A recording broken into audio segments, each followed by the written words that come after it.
We're always terrible. There's nothing good in us, not a tiny bit. Here's God. He's absolutely holy. Not a shadow of turning, unapproachable light. But he says there's a place where we actually can meet. I'm going to meet with you. I'm going to meet with you above the cover, above the atoning sacrifice. I'm going to meet with you above the propitiation. Somehow, something's going to happen. But notice I keep moving to the middle. God does not. Somehow, we get to move over here because here, in this space, God has been propitiated. He's been satisfied. Somehow, we have been changed. Here's how the cover is Jesus. Why does the cherubim have to be one piece? Because what are they? This is the wrath of God. These guys are attacking. Where are they trying to look? What does the righteousness of God want to deal with? Your sin. Yes, your sin. Looking down. Why are they looking down? Can they see our sin? Can the cherubim on the ark, if they were alive, could they see the jar of manna? No. What would they see? They would see the work of Christ, the lid. But literally, what would they see? If the lid is made of gold, they would see their own self.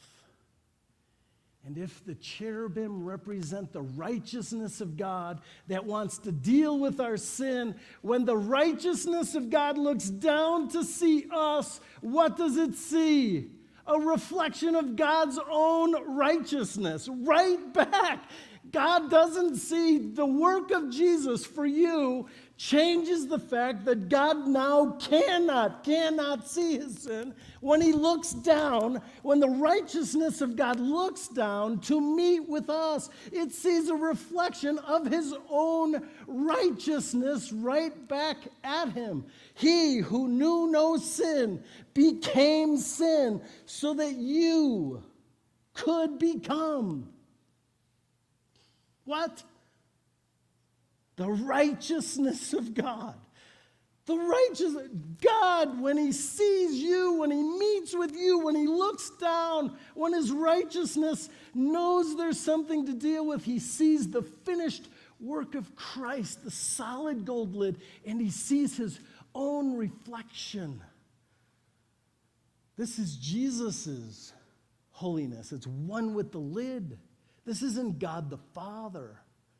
Jesus is also righteous.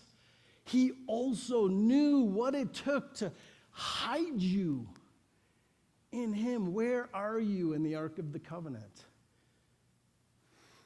You are hidden in Christ. That's a New Testament verse. You have been hidden in Christ. Safe. When God looks down, when Jesus looks down, he sees his own righteousness. Now God says, now I can meet with you because there's a propitiation cover. When God comes down and looks down, what does he see?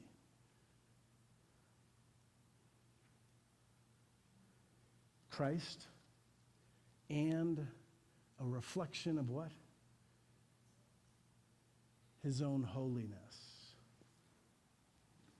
This is how the New Testament would talk about it.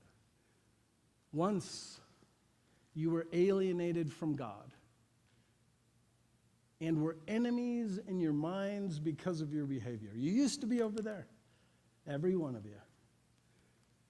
But now, you have been moved over to here. You have been reconciled by Christ's physical body, by the atonement cover, by the mercy seat, by the propitiation. You have been moved to present you What? What does it say? Holy to the Lord. You have been presented to God, holy and blameless. Are you holy and blameless? No, that's ridiculous. If we find the Ark of the Covenant and we look in there, do you know what's still going to be in there? A jar of manna. Do you know what God's people still do today? Reject his provision all the time. Right? Are you happy with your lot in life? You're pretty content? Not so much, right? Not so much. Still kind of hoping to arrive someday. Yeah, we're still